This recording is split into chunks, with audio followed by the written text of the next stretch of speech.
So I initiated a series titled Prototype Fredbear's Ask Series. It's a concept where people can ask the characters to perform various tasks. Mainly, people make Shadow Fredbear beat himself up since he gets harassed and picked on constantly for simply being a jerk. I'm fine with it, doesn't really bother me at all, but I do have a fascination with disturbing content. So I tend to incorporate horror elements into the dares. I do always strive to ensure it remains within acceptable boundaries. There's a little bit of blood included. Sometimes I go a little overboard with it. However, following my experience with this particular Amino, a fan of my series sent me a link to an Amino community I had never encountered. The Amino looked very shady. It resembled the main Amino. I entered it, and something seemed off about it. There were barely any posts, except for a few, yet, ironically, there were many members.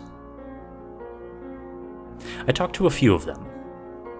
Most, I could tell from their comments and messages, that they were pretty depressed. Two were friendly, one was not active. One of them even warned me to leave the Amino, but I told them I was just investigating. They allowed me to investigate, and after searching, I found an episode of my series. It was titled Prototype Fredbear's Ask Series number 0. Now, keep in mind, this was an episode that I don't recall making. The only episode I made of the series was number 1, and that was made with my older art style. This one, however, contained my current art style. But it was badly edited, and this time, anyway, it was a video. It's usually just pictures when it comes to these sort of projects. So I watched the video, and it started with a picture of Prototype Fredbear and Shadow Fredbear's heads on a toned-down version of the outside background as seen in the series. It felt eerie. I mean, it was just their heads on an empty background. Badly edited. No trees, no shading, just grass and the blue sky. As you may be aware, each Dare episode has a standard background. The older episodes don't count. But the characters were in a frenzy. It looked low quality. Well, anyway, the episode begins with Prototype Fredbear. However, he looked like a cosplayer. He looked like an actual animatronic, but alive and functional. There was a guy inside Prototype Fredbear, and it was obvious that it was a suit. A Dare comment pops up, and an unknown person asks Shadow Fredbear to grab a screwdriver and ram it into his eye and groin. Shadow Fredbear does that, and Prototype Fredbear covers his eye in pain and curls up on the ground. The next Dare was shown, and there was Lolbit. A Dare popped up, and she was told to break Shadow Fredbear's spine. Well, Shadow Fredbear sees Lolbit, and she tackles him and breaks his spine in half. He starts to cry and crawl away in pain. It then starts to get a little bit more animated. And interestingly enough, it never seems to end. Like it was on some kind of a loop.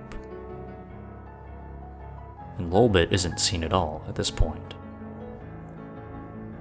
The outside background was also accurate to the original, except more zoomed in. Prototype Fredbear had a knife in his hand and looked forlorn. The worst part is that you can see what appears to be a gun behind him, which looked as if someone was forcing him to do it off-screen.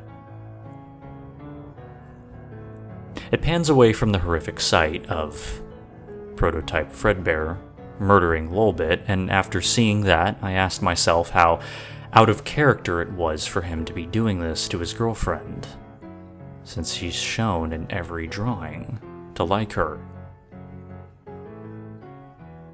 It would seem that the individuals responsible for this episode likely had no understanding of the character.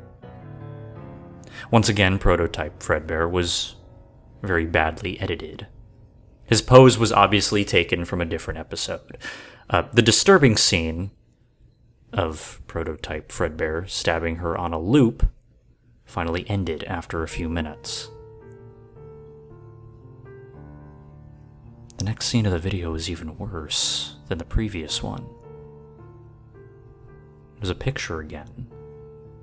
The following image shows both of them standing in a room with a normal, regular background that other people are used to seeing in the series.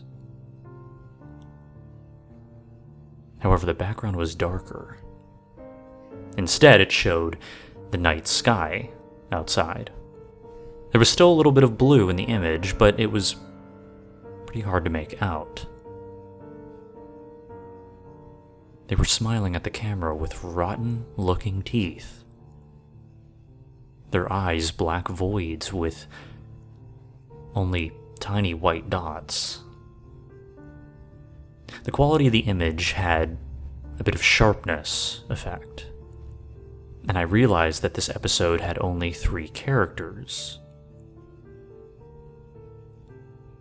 I was getting more disturbed at this point. After waiting for a little while, a stock scream effect could be heard in the background, and the contrast and color acted up.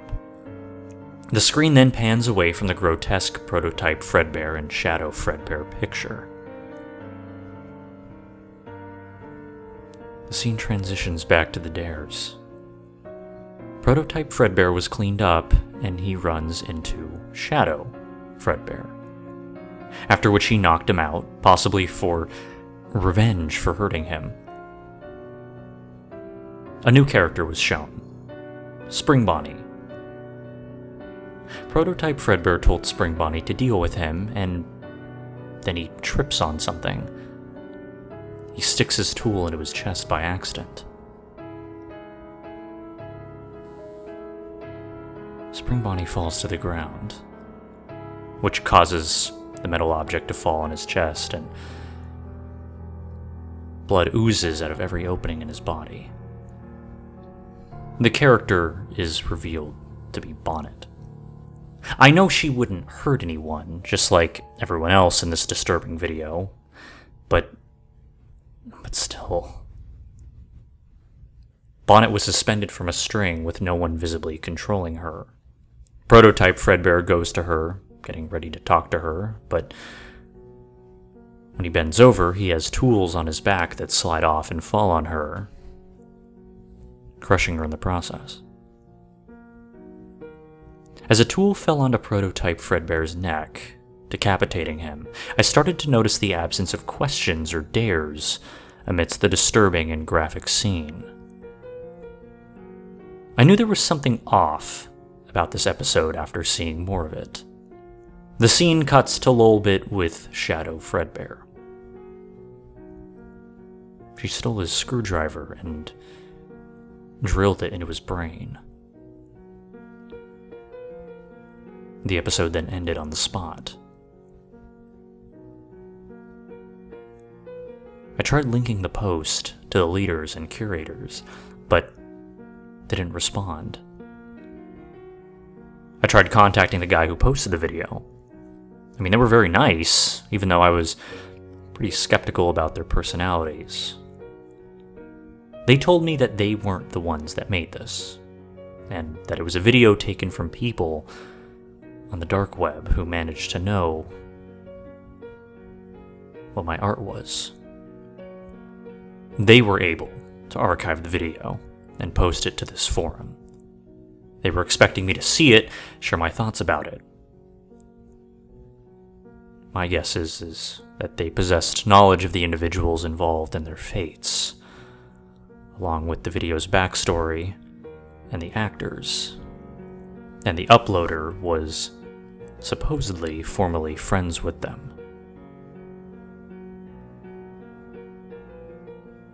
The following day, an investigation commenced in the forest to probe the video's origins, yielding minimal evidence. Corpses were discovered inside of the rotting cosplay suits, and a small amount of dried up blood was found on the suits. There was a notepad and a broken phone on the ground next to the corpses. There was a camera in front of the whole scene, but it was broken as well.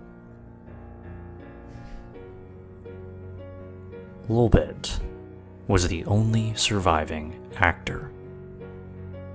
She was recuperating before the police fatally wounded her, mistaking her for the kidnapper. A leader, active at the time, went over to the post and finally watched it. Their shock was palpable, prompting the individual who posted it to take swift action and remove it. And following my departure from the Amino, I moved forward, continuing to focus on my current endeavors, such as developing the series. Nevertheless, revisiting this disturbing moment continues to unsettle me. And I can safely say that I've now concluded recounting this.